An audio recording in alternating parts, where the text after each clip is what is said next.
কোরআনের কিছু এমন বাণী আছে যেগুলো আমি পড়ে যদি শোনাই না আপনার রক্ত টকবক করবে।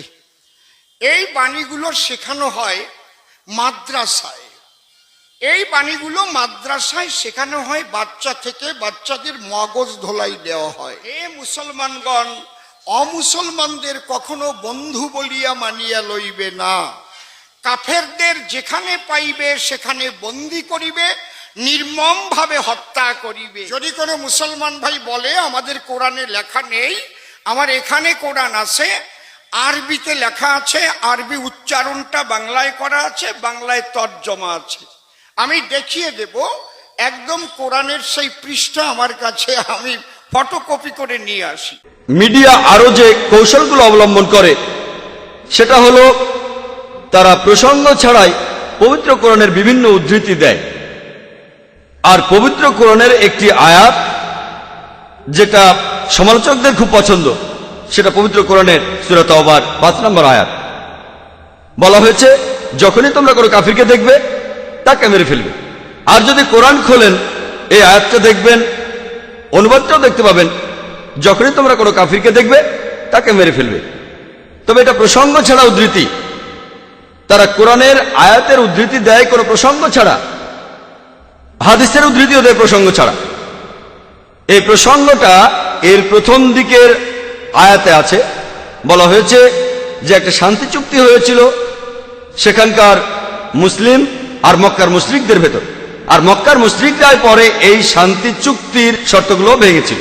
আর তখন আল্লাহ সুবহানাহু ওয়া তাআলা পবিত্র কোরআনের সূরা তাওবার ৫ নম্বর আয়াত নাজিল করলেন। তিনি এখানে মক্কার মুশরিকদের উদ্দেশ্যে চূড়ান্ত প্রস্তাবটা দিয়েছেন, তোমরা আগামী 4 মাসের মধ্যে সব ভুল শুধরে ফেলো, তা না হলে তোমাদের যুদ্ধ করতে হবে। আর সেই যুদ্ধক্ষেত্রে আল্লাহ বলেছেন মুসলিমদের উদ্দেশ্যে, তোমরা ভয় পেও না, যুদ্ধ করো, যেখানে তোমাদের শত্রুদের দেখবে মেরে ফেলো। যে কোনো আর্মি জেনারেল সৈন্যদের মনোবল বাড়ানোর জন্য স্বাভাবিকভাবে এই কথা বলবেন, যেখানে শত্রুদের দেখো মেরে ফেলো। এই কথা বলবেন না যেখানে শত্রুদের দেখো সেখানে তোমরা মরে যাও। তাই এখানে যুদ্ধক্ষেত্রের কথা বলা হচ্ছে। আল্লাহ সুবহানাহু ওয়া তাআলা বলেছেন যে যখনই যুদ্ধক্ষেত্রে শত্রুরা তোমাকে আক্রমণ করতে আসবে তোমরা ভয় পেও না, যুদ্ধ করো, আর তাদের দেখলেই মেরে ফেলো। চিন্তা করেন, এখনো যদি আমেরিকা আর ভিয়েতনামে যুদ্ধটা চলতে থাকতো আর আমেরিকার প্রেসিডেন্ট বলতেন তোমরা যুদ্ধক্ষেত্রে উৎসাহিত করার জন্য সৈন্যদের বলবেন, বা কোন আর্মি জেনারেল বলতেন যেখানে তোমরা দেখবে কোনো ভিয়েতনামীকে তাকে মেরে ফেলো, এটাই প্রসঙ্গ। কিন্তু যদি প্রসঙ্গ ছাড়া বলি যে আজকে আমেরিকার প্রেসিডেন্ট বলছে যেখানেই তোমরা ভিয়েতনামীকে দেখবে তাকে মেরে ফেলো, আমেরিকার প্রেসিডেন্ট একটা কসাই, এটা প্রসঙ্গ ছাড়া উদ্ধৃতি। আর সব সমালোচককেই দেখেছি হয় এখানেই শেষ করে, নয়তো একটা আয়াত বাদ দিয়ে যায়। আর অরুণ সুরি, ইসলামের একজন বিখ্যাত সমালোচক, ইন্ডিয়ায় অর্থাৎ আমার দেশে, তিনি তার বইতে লিখেছেন দ্য ওয়ার্ল্ড অফ ফতোয়া। তিনি সূরা তাওবার ৫ নম্বর আয়াতটা বলার পর লাভ দিয়ে গেছেন ৭ নম্বর আয়াতে। কারণটা জানেন? কারণ ৬ নম্বর আয়াতেই তার এই অভিযোগের উত্তর আছে।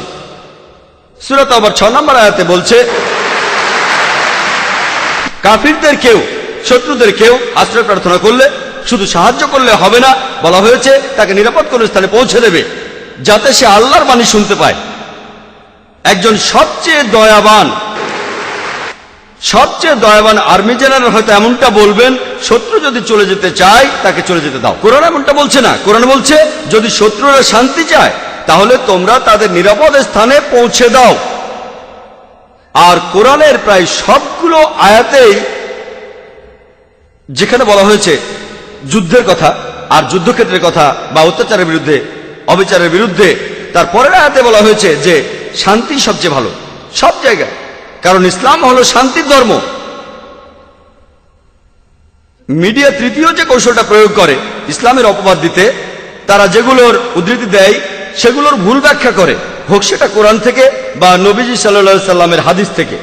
চতুর্থ কৌশলটা হলো ইসলাম সম্পর্কে এমন অপবাদ যেটা ইসলামে নেই, ইসলামে যেটার কোনো উল্লেখ নেই সেটাকে ইসলামের সাথে জড়ায়। মিডিয়ার পঞ্চম কৌশলটা হচ্ছে তারা ইসলামের আলোকে ঠিক ব্যাখ্যাটাই দেয়, তবে সেটাকে আলাদা দৃষ্টিকোণ থেকে দেখে। তারা বলে যে মানুষ জাতির জন্য এটা একটা সমস্যা। তারা বলতে চায় যে ইসলাম মানুষ জাতির জন্য একটা সমস্যা। ইসলাম আসলে কোনো সমস্যা নয়, ইসলাম ধর্ম মানুষ জাতির সমস্যাগুলোর সমাধান। ইসলাম ধর্ম আসলে মানুষ জাতির জন্য কোনো সমস্যা নয়। হাতে সময় কম, তাই এ ব্যাপারে বিস্তারিত কিছু বলছি না। তবে এভাবেই মিডিয়া বিভিন্ন কৌশল অবলম্বন করে ইসলামের নিন্দা করে।